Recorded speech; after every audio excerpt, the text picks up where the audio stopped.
শ্রী গুরু জয়। উপস্থিত হয়ে গেছে আপনাদের সামনে একটি অসাধারণ লীলা কাহিনী নিয়ে। আজকের আমরা জানব এমন কোন জিনিস আছে যেটা করলে পরে যজ্ঞ না করেও যজ্ঞের ফল লাভ করা যায়, তীর্থে না গিয়েও তীর্থের পূর্ণ ফল লাভ করা যায়। শুধুমাত্র তাই নয়, ব্রহ্ম হত্যাজনিত পাপ দূর হয়ে যায় এবং যাবতীয় যে কোনো প্রকারের পাপ করলে সেই পাপটা দূর হয়ে যায়।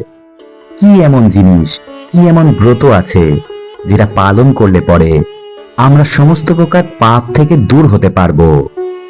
আজকের আমরা জানবো ভৈমী একাদশীর মাহাত্ম্য। যারা এই ধরনের অজানা লীলা কাহিনী, অজানা তথ্য জানতে ইচ্ছুক এবং যারা এখনো পর্যন্ত শ্রী গুরু চরণেষু এই চ্যানেলটিকে সাবস্ক্রাইব করেননি, আপনারা অবশ্যই সাবস্ক্রাইব করবেন এবং একটা লাইক করে দেবেন। লাইক করলে অনেক উৎসাহ পাই। সঙ্গে যারা যারা এই ধরনের কাহিনী জেনে সমৃদ্ধ হবেন তাদের মধ্যে শেয়ার করে ছড়িয়ে দিতে ভুলবেন না। শুরু করছি আজকের নিবেদন। এই ভৈমী একাদশীর মাহাত্ম্য ভবিষ্যৎ পুরাণে মহারাজ যুধিষ্ঠির ও শ্রীকৃষ্ণ সংবাদ রূপে বর্ণিত আছে।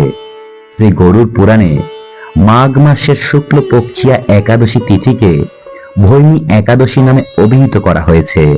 পদ্মপুরাণ অনুসারে জ্যৈষ্ঠ মাসের শুক্ল পক্ষিয়া একাদশীর নামই পাণ্ডবা নির্জলা বা ভৈমী সেনী অর্থাৎ ভৈমী একাদশী নামে অভিহিত করা হয়েছে।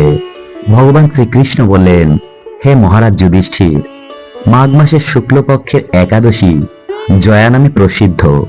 এই তিথি সর্বপাপ বিনাশিনী, সর্বশ্রেষ্ঠা, পবিত্রা, সর্বকাম ও মুক্তি প্রদায়িনী। এই ব্রতের ফলে মানুষ কখনো প্রেতজনি প্রাপ্ত হয় না। এই একাদশীর মাহাত্ম্য কথা শুনলেও ব্যক্তি মুক্তি লাভ করে। ভগবান শ্রীকৃষ্ণ মহারাজ যুধিষ্ঠিরকে বলছিলেন, একবার ইন্দ্রের রাজসভায় 50 কোটি অপ্সরারা নৃত্য করছিলেন। নৃত্যের সাথে গন্ধর্বগণ গান করতে লাগলেন। পুষ্পদত্ত, চিত্রসেন প্রভৃতি প্রধান প্রধান গন্ধর্বেরাও সেখানে উপস্থিত ছিলেন। চিত্রসেনের কন্যার নাম ছিল পুষ্পবন্তী। পুষ্পদত্তের পুত্রের নাম মাল্যবান। এই মাল্যবান পুষ্পবন্তীর রূপে মুগ্ধ হয়েছিল। দেবরাজ ইন্দ্রের প্রীতি বিধানের জন্য তারা দুজনে নৃত্যগীতের সেই সভায় যোগদান করেছিলেন, কিন্তু একে অপরের প্রতি এতই আকৃষ্ট থাকায় উভয়েরই চিত্ত বিভ্রান্ত হচ্ছিল। সেখানে তারা পরস্পর কেবল দৃষ্টিবদ্ধ অবস্থায় দাঁড়িয়ে থাকল। ফলে গানের ক্রম বিপর্যয় ঘটল। তাদের এই রকম তাল লয় ভঙ্গভাব দেখে তারা যে পরস্পর কামাসক্ত হয়েছে দেবরাজ ইন্দ্র তা বুঝতে পারলেন। তখন ক্রোধের বশে তিনি তাদের অভিসম্পদ দিলেন। তারা উভয় পিশাচজনি লাভ করে মর্তলোকে দুঃখ ভোগ করবে। ইন্দ্রের অভিশাপে তারা দুজন দুঃখিত মনে হিমালয় পর্বতে বিচরণ করছিলেন।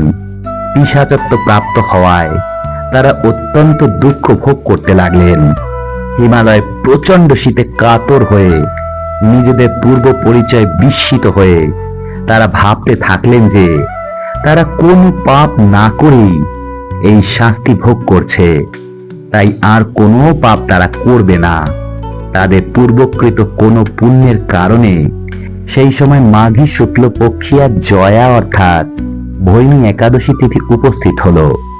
তারা একটি অশ্বত্থ বৃক্ষতলে নিরাহারে নির্জলা অবস্থায় দিন রাত যাপন করছিলেন। অত্যাধিক শীতের প্রকোপে অনিদ্রায় রাত্রি অতিবাহিত হয়ে গেল। পরদিন সূর্যোদয়ে দ্বাদশী তিথি উপস্থিত হলো। ভৈমী একাদশীর দিন অনাহার ও রাত্রি জাগরণে তাদের ভক্তির অনুষ্ঠান অর্থাৎ জয়া একাদশী পালিত হলো। এই ব্রত পালনের ফলে ভগবান শ্রী বিষ্ণুর কৃপায় তারা পিশাচত্ব দূর করলেন। তারা দুজনেই তাদের পূর্ব রূপ ফিরে পেলেন। তারপর তারা স্বর্গে ফিরে গেলেন। দেবরাজ ইন্দ্র তাদেরকে দেখে অত্যন্ত আশ্চর্যজনিত হয়ে কিভাবে তারা পিশাচজনি থেকে উদ্ধার পেলেন তা জানতে চাইলেন। মাল্যবান বললেন যে জয়া একাদশী অর্থাৎ ভৈমী একাদশী ব্রতের পুণ্য প্রভাবে তাদের পিশাচত্ব দূর হয়ে গেছে। তাদের কথা শুনে দেবরাজ ইন্দ্র তাদের আবার অমৃত পান করতে বললেন এবং আরও বললেন, একাদশী ব্রতে যারা আসক্ত এবং যারা কৃষ্ণ ভক্তি পরায়ণ, তারা দেবতাদেরও পূজ্য। এই ভৈমী একাদশী ব্রত পালন করলে ব্রহ্মহত্যাজনিত পাপ থেকেও মানুষ অনায়াসে মুক্তি লাভ করে। এই ভৈমী একাদশী ব্রত পালন করলে সকল প্রকার দানের ফল লাভ হয়। এছাড়া এই ব্রত পালনের ফলে সকল প্রকার যজ্ঞ ও তীর্থের পুণ্য ফল লাভ হয়। এই ব্রত পালনকারী কখনো প্রেতত্ব বা প্রেত জমি প্রাপ্ত হন না। আর এই জয়া একাদশী ব্রত কথা পাঠ ও শ্রবণ করলে অগ্নিষ্ঠম যজ্ঞের ফল লাভ করা যায়। আজকের এইটুকুই। পরের দিন আবার উপস্থিত হয়ে যাব নতুন কোনো অজানা লীলা কাহিনী বা অজানা শ্রী পাঠের সঙ্গে। ততক্ষণ কিন্তু শ্রী গুরু চরণেষু এই চ্যানেলটিকে সাবস্ক্রাইব করতে ভুলবেন না। এবং যারা যারা এই ধরনের অজানা তথ্য, অজানা লীলা কাহিনী জেনে সমৃদ্ধ হবেন, তাদের মধ্যে শেয়ার করে ছড়িয়ে দিতে ভুলবেন না। ততক্ষণ সকলে অনেক ভালো থাকবেন, সুস্থ থাকবেন। দেখা হচ্ছে পরের দিন। শ্রী গুরু জয়। হরে কৃষ্ণ। রাধে রাধে। নমস্কার সবাইকে।